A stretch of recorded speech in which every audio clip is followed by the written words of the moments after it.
Bueno, aquí estamos retornando con otro tema que también es muy comentado a nivel familiar, a nivel de compañeros de trabajo, quién ha hecho, quién no ha hecho, quién se ha metido o no en el censo digital. Y a partir de allí surgen preocupaciones, surgen dudas por la información que uno vuelca, la información que a uno se le pide, mucha de ella obviamente muy sensible para todos, y bueno, uno se pregunta hasta dónde hay seguridad en todos esos datos que yo estoy volcando y que el censo me exige o me pide que yo responda. Para eso tenemos al doctor Pablo Schiavi con nosotros para hablar justamente de las seguridades que podemos tener y de esos datos que se nos piden. Doctor, bienvenido, un placer realmente tenerlo aquí en BTV Noticias. Buenas tardes, Humberto. Buenas tardes a todos. Un placer acompañarlos a este mediodía. Hay algo que es muy sensible. Ya cuando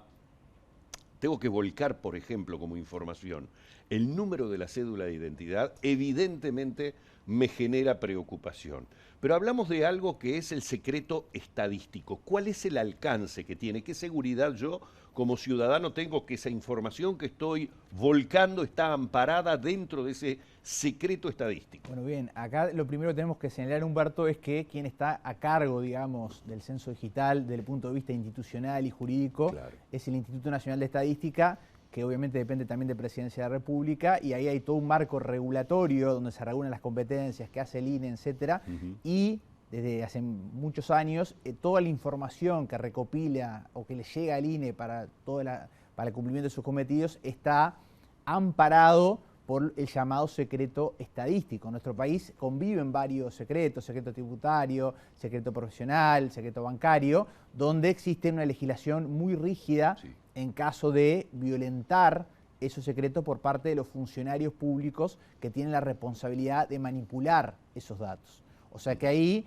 obviamente, si se diera la situación, pero esto no alcanza solo al INE, o sea, secreto estadístico en el INE, secreto tributario en DGI, claro, secreto bancario en un banco público, también en los privados, obviamente ese funcionario público se enfrenta a una trilogía que, como yo le llamo, de responsabilidad, donde sería, por ejemplo, pasible un sumario con una destitución segura o prácticamente segura, responsabilidades civiles por daños que causara y obviamente también ante la responsabilidad penal porque hay un delito que está correlacionado con este secreto estadístico que es la revelación de secreto. Entonces ahí también se vería enfrentado todo eso. Eso más allá de que a mí lo que me ha preocupado el fin de semana, que vos alguna introducción hiciste, o sea, podemos estar de acuerdo o no con que pidan la cédula o con otras preguntas que hace el censo, sí, lo que creo que no podemos es cuestionar la importancia que tiene para nuestro país la credibilidad en la institución del Instituto Nacional de Estadística. Y esto no lo digo en este gobierno, lo digo desde siempre.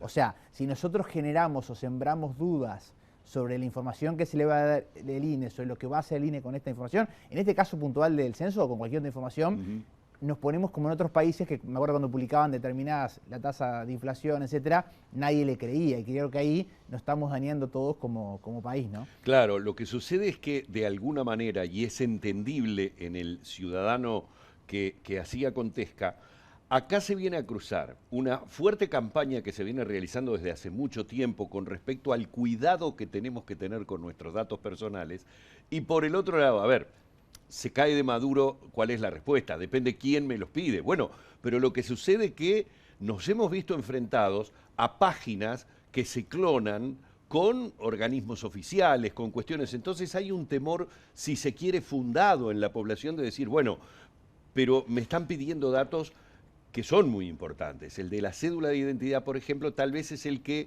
más fuerte rechina, porque claro, es como cuando a uno le piden la contraseña de su caja de ahorro en el banco tal.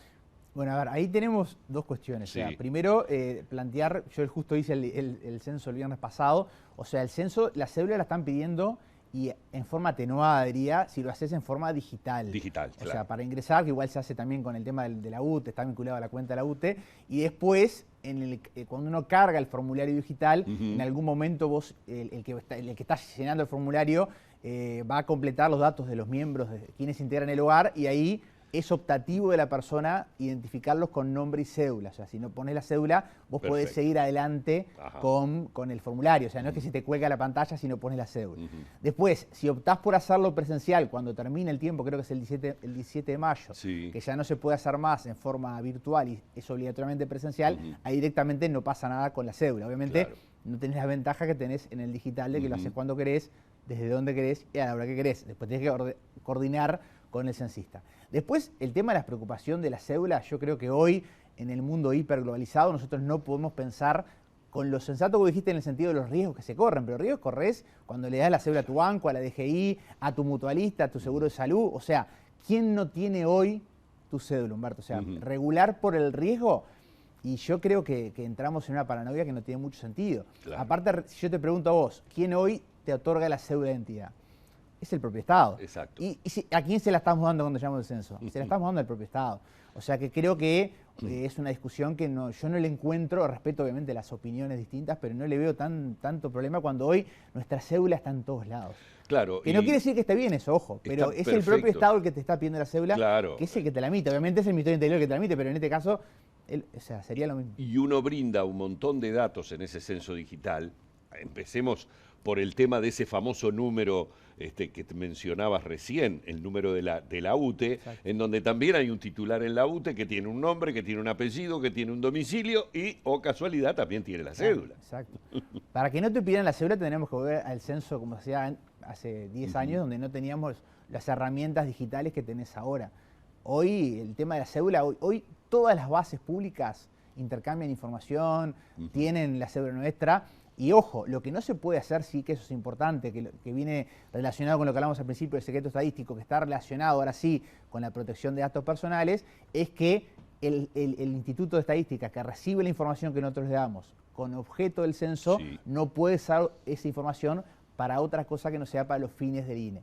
Ahí sí, con o sin cédula, habría una violación de los cometidos del INE y eventualmente si esa información que yo le di al INE con una finalidad trasciende lo que es el INE, ahí sí estamos en un problema. Allí es lo medular. Exacto. Todos los secretos, sea tributario, estadístico, bancario o el que se te ocurra, puede ser levantado por orden judicial. O sea, si un juez no da permiso a esa información, no puede acceder ningún particular ni tampoco ninguna otra oficina del Estado. Pablo, clarísimo, el asesoramiento legal en este caso lo tuvimos con el doctor Pablo Schiavi, la tranquilidad de esa información y la tranquilidad en definitiva de que hay un marco jurídico absolutamente claro en ese sentido y que además está el respaldo, en este caso del INE, que bueno, va a utilizar esa información solo con esos fines, con fines estadísticos. Muy amable, ¿eh? Muchas gracias, Humberto. Buenas tardes para todos. Muy bien, el doctor Pablo Schiavi con nosotros, se viene la pausa y ustedes se estarán preguntando lo mismo que se preguntan todos en este estudio. ¿Es que acaso la palabra, el nombre Peñarol no va a ser mencionado en este informativo? Es que se lo dejamos a Juan Carlos Yelsa, que viene después de la pausa.